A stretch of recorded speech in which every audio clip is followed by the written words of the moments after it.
Hello guys, welcome to my channel. ഞാൻ ഇന്ന് അതിരപ്പള്ളിയിലൊന്ന് വന്നിരിക്കുകയാണ് ഗൈസ്. ഇവിടെയൊക്കെ നിറയെ പനകൾ വീണെടുക്കുകയാണ്.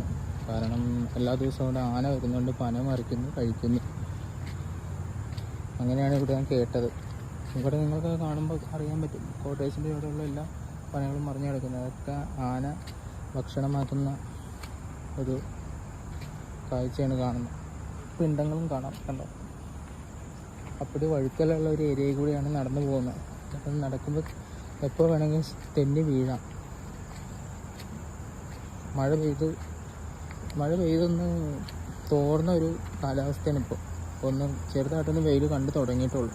കാരണം രാവിലെ തൊട്ട് വൈകുന്നേരം വരെ ഇപ്പോൾ നോക്കിയാൽ ഇപ്പോൾ മഴയാണ്. കാരണം രാമായണ സീസൺ ആയതുകൊണ്ട് കർക്കിടക മാസം തുടങ്ങിക്കഴിഞ്ഞാൽ എപ്പോഴും മഴയായിരിക്കും. ഇതൊക്കെ കണ്ടോ, ഇതൊക്കെ ആന വേരോടെ മറച്ചേക്കുന്ന പനകളാണ്.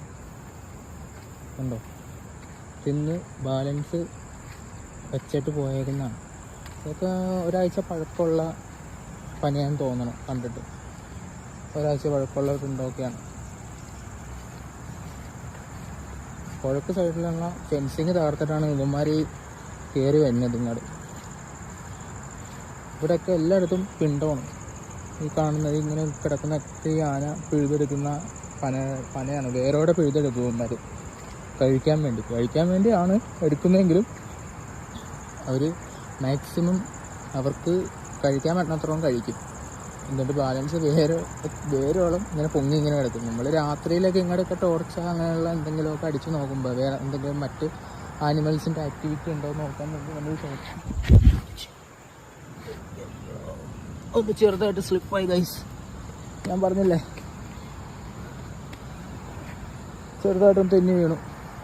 അപ്പോൾ രാത്രി മറ്റു മൃഗങ്ങളുടെയൊക്കെ ആക്ടിവിറ്റി ഉണ്ടോയെന്ന് അറിയാൻ വേണ്ടി നമ്മൾ ചെക്ക് ചെയ്യുമ്പോഴേക്കുമാണ് ഇവിടെ ഈ സാധനം ഇങ്ങനെ പൊങ്ങിയേക്കുമ്പോൾ നമ്മൾ ഓർക്കും ആനയായിരിക്കും, പന്നിയായിരിക്കും, അങ്ങനെയൊക്കെ വിചാരിക്കും. നമ്മൾ പേടിപ്പെടുത്തുന്ന രീതിയിലുള്ള ഒരു ഇതാണ്.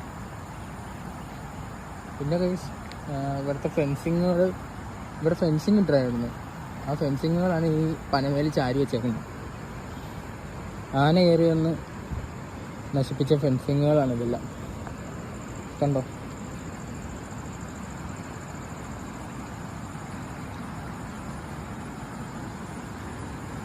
ഇവിടെയുള്ള ഫെൻസിങ്ങുകളൊക്കെ ആന തകർത്തിട്ടുണ്ട് ഏകദേശം. കണ്ടോ, അതൊക്കെ ഫെൻസിങ്ങിൻ്റെ ഒരു അവസ്ഥയാണ്. ഫെൻസിങ് വളച്ചൊടിച്ച ഒരു അവസ്ഥയാണ്. ഇപ്പം ഞാൻ ചേണിയില്ലാത്തൊരു ഏരിയയിൽ കൂടി കിടക്കുകയാണ്. കാരണം എപ്പോൾ വേണമെങ്കിലും തെന്നി